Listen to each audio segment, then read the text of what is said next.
the Fundamental Manufacturing Processes video series, examining the tools and techniques of precision manufacturing. This program explores the basics of powder metallurgy. Powder metallurgy is a metalworking technology used primarily for producing parts from metal powder. Powder metallurgy is also used to make ingot and billet for subsequent reduction into bar, plate, sheet, and other metal forms. Powder metallurgy dates back thousands of years and is a viable alternative to the use of cast and wrought metals. It is widely used to make a great variety of parts, such as gears, cams, casings, bushings, and fasteners. These parts are then used in automobiles, appliances, computers, electrical and magnetic devices, cameras, power tools, aircraft components, and much more. The primary advantage of powder metal parts is design flexibility. Parts can be produced to high density for maximum structural performance, or to controlled porosity for applications such as filters and self-lubricating bearings. Another advantage is the ability to produce parts that are close to their final shape. This is known as net or near-net shape forming. The benefits of net or near-net forming are the reduction or elimination of secondary manufacturing operations, conserving metal, and reducing costs.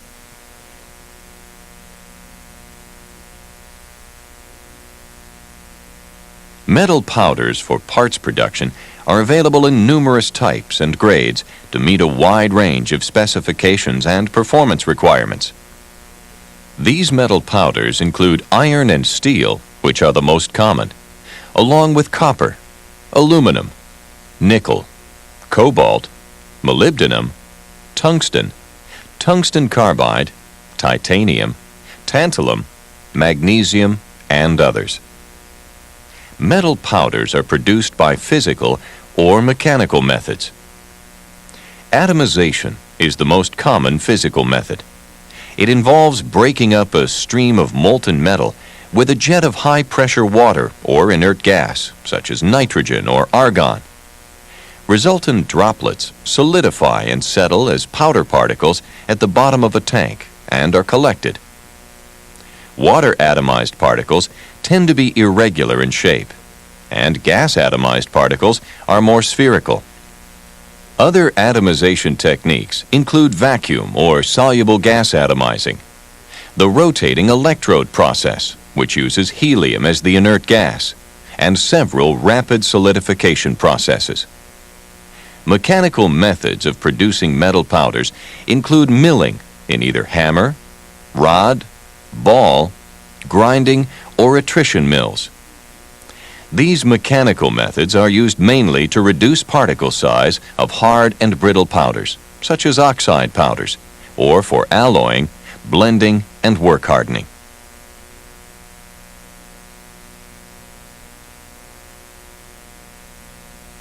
Metal powders used for parts production can be a combination of various elemental particles or pre-alloyed powder. If elemental powder is used, each of the ingredients that will comprise the desired part are mixed in proper proportion into a uniform blend. With pre-alloyed powder, the proper proportion of ingredients is already present in each particle. In either case, additives such as binders and lubricants are usually added. The powder is then consolidated in molds or dies, shaping and densifying it into a compact of the desired part. At this point, the part, or compact, is in a green state, where the powder particles are just lightly joined together. In this state, the parts have a so-called green strength, which is usually only sufficient for handling purposes. The parts are then transferred to a sintering furnace. During sintering, parts are heated at a temperature below the melting point or range of the base metal, but high enough to metallurgically bond the individual particles. Sintering further densifies the parts, increasing strength. Final part density is extremely important. Although controlled porosity is required and achievable for certain parts, the performance of structural parts increases directly with increasing density. The common methods of consolidating and shaping metal powder for parts production include mechanical pressing, injection molding, and isostatic pressing. Most parts are made by mechanical pressing and sintering. Parts are usually small to moderate in size and can be simple or complex in shape. They can be very thin or thick and can also have one or more levels, shallow or deep holes, and various other details. Parts produced by mechanical pressing can be net or near net in shape and have very close tolerances. Part production rates are high, from several hundred to thousands of parts per hour. In mechanical pressing, the powder is automatically gravity-fed into the die of a mechanical or hydraulic press and consolidated to a specific density. Pressures of 10 to 60 tons per square inch are created by the vertical action of an upper punch or by the double action of an upper and lower punch. Pressing is typically at room temperature, although elevated temperatures can also be used. Core rods are used inside the die to control formation of holes parallel to the direction of pressing. If the part being made is thin and uniform in height, the powder can be pressed from one side by the upper punch. When that punch withdraws, a lower punch raises the part out of the die. The part is then ejected by the wiping action of the powder feed chute, which also wipes powder for the next piece into the die. Ejection from the press can also be accomplished using automated handling equipment. The density of pressed powder tends to decrease along part height as the distance between the compacting punch and die increases. To produce more uniform density, thick parts are compacted by a set of upper and lower punches. After pressing, parts are transferred to the sintering furnace.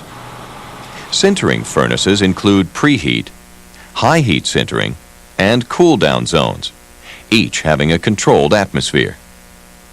Depending on the base metal of the part, the atmosphere of the sintering furnace may be endothermic, which is composed mainly of hydrogen, nitrogen, and carbon monoxide. Exothermic, which is composed of nitrogen mainly. Dissociated ammonia, which is hydrogen and nitrogen. Or entirely hydrogen, vacuum, or inert gas.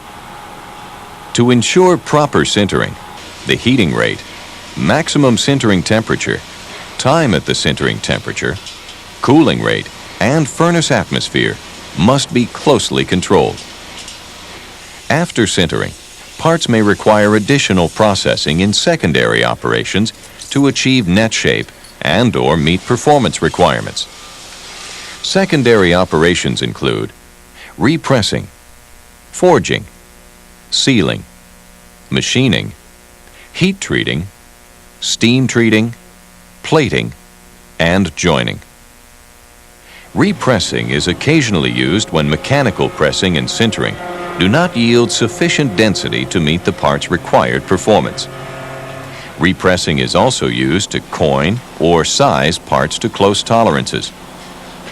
Repressing, which can be done at room or elevated temperatures, usually requires additional tooling.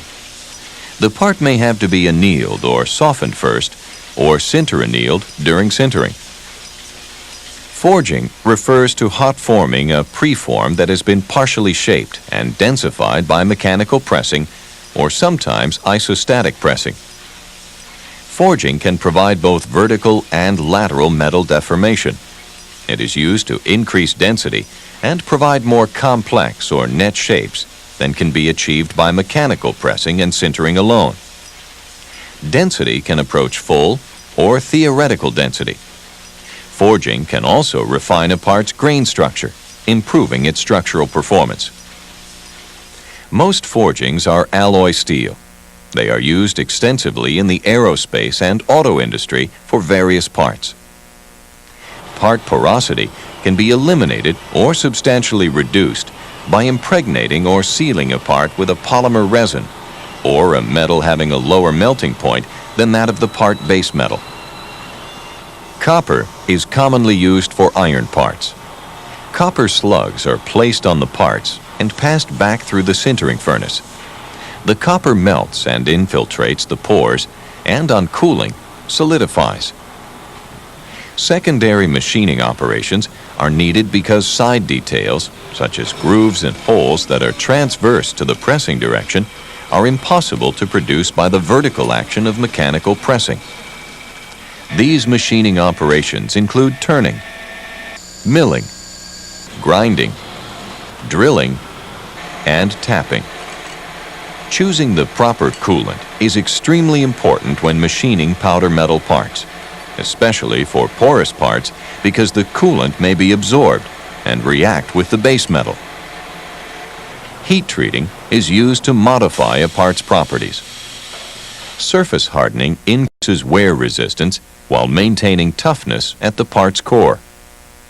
Through hardening increases overall strength and other mechanical properties. Steam treating develops an oxide surface coating, which increases wear resistance mainly, but also the strength and rigidity of ferrous parts. In addition, steam treating reduces some internal porosity and all surface porosity. Conventional plating methods can be used on powder metal parts, but porous parts must be sealed first to provide non-porous surfaces and prevent entrapment of plating solutions. Joining processes include mechanical fastening, brazing, soldering, and numerous welding methods.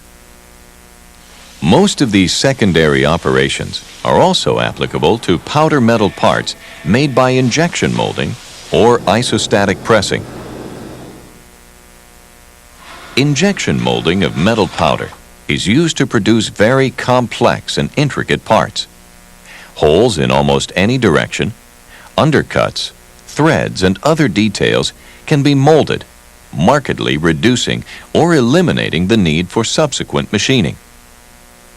Parts produced by injection molding typically are small, but their density is high, usually 95% or greater.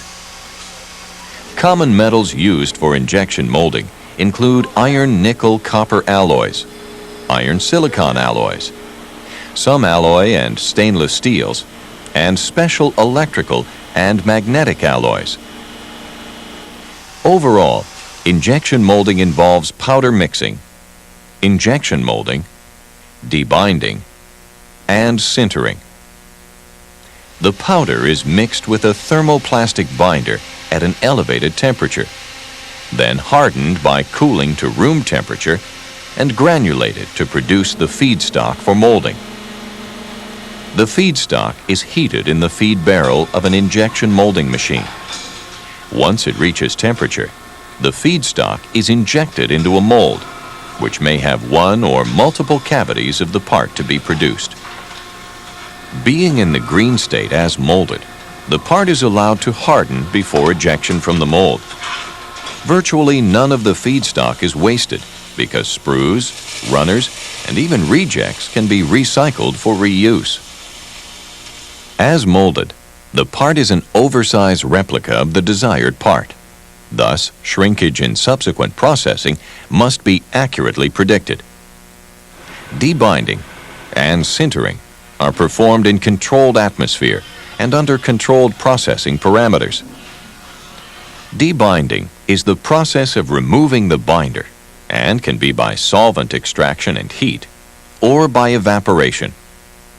Either way, some binder is purposely retained in the part to maintain some green strength for subsequent handling.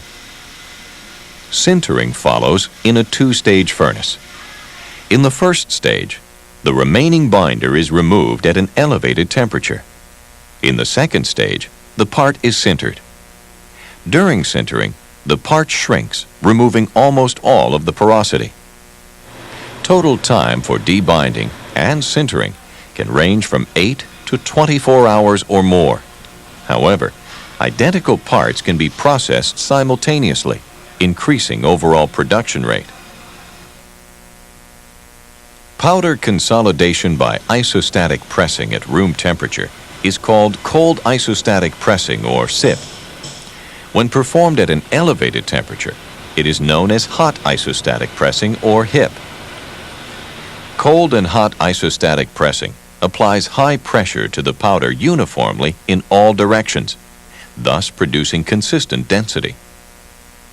The press for cold isostatic pressing includes a pressure chamber, pressure generator, depressurizing equipment, and machine controls. The powder is placed in a flexible, pre-shaped elastomeric mold, also called a bag, and consolidated by high-pressure water or oil. Pressures range from 10,000 to 70,000 psi, depending on the powder being processed. Dwell time at full pressure is a few minutes. The molds may be removable or fixed in the press. Removable molds are filled and sealed outside the press, then immersed in the fluid and pressurized. After consolidation and depressurization, removable molds are stripped from the part. This is called the wet bag process. Fixed molds are filled and sealed within the press, and the pressure is applied behind a membrane integral with the mold. The bottom closure lowers to remove the part after pressing. Because the fluid never touches the mold, this is called the dry bag process. After consolidation, parts are rarely net shape or near full density. These qualities are typically achieved in subsequent sintering, or, in the case of preforms, by forging and sintering. If made to net or near net shape and sintered, however, parts can be densified to nearly full density by hot isostatic pressing. A press for hot isostatic pressing consists of a pressure vessel, gas storage and handling system, a furnace, which is typically resistance heated, and machine controls. Powder is placed in pre-shaped sheet metal molds. Mild steel is the most common mold material. Others include austenitic stainless steel, titanium, tantalum, and copper. For complex shapes, the molds are usually welded fabrications of formed parts. Once filled, the molds are evacuated, sealed, and then assembled into fixture cans, which are lowered into the pressure vessel. The furnace is placed over the vessel, completely surrounding the molds, and sealed. Heat and gaseous pressure are then applied, consolidating and sintering the powder in a controlled atmosphere. Depending on the metal being processed, temperatures can range up to 2,500 degrees Fahrenheit, with pressures up to 45,000 psi or more. The gas, typically inert, is usually argon. Processing cycles are long, from several hours to more than a day. However, many parts can be processed simultaneously. After processing, the molds are removed by machining or chemical leaching. Dual metal parts can also be made by hot isostatic pressing. This involves diffusion bonding, or cladding a layer of dissimilar material to the surface of a base metal component. Let's review the material contained in this videotape. Powder metallurgy is a metalworking technology used primarily for producing parts from metal powder. The primary advantage of powder metal parts is design flexibility. Parts can be produced to net or near net shape, and to controlled porosity or nearly full density. Most metal powder is produced by physical or mechanical methods. Atomization by high-pressure water or inert gas is the most common physical method. Mechanical methods include milling in hammer, rod, ball, grinding, or attrition mills. Metal powder used for parts production can be a combination of various elemental particles or pre-alloyed powder. The powder is then consolidated in dies or molds, shaping and densifying the powder into a compact of the desired part. The compact, which is in a green state, is then sintered. The common methods of consolidation are mechanical pressing, injection molding, and isostatic pressing. In mechanical pressing, the powder is automatically gravity-fed into the die in a press and consolidated by the vertical action of a punch or punches. Most powder metal parts are produced by mechanical pressing. After pressing, parts are transferred to a sintering furnace, where they are heated to metallurgically bond the individual particles. After sintering, parts may require additional processing in secondary operations. Injection molding involves mixing the powder with a thermoplastic binder and granulating it to produce the feedstock. The feedstock is heated and then injected into a mold to produce the desired part. Once the part hardens, it is debinderized and then sintered. Powder consolidation by isostatic pressing can be performed at room temperature, which is called cold isostatic pressing, or at an elevated temperature, which is known as hot isostatic pressing.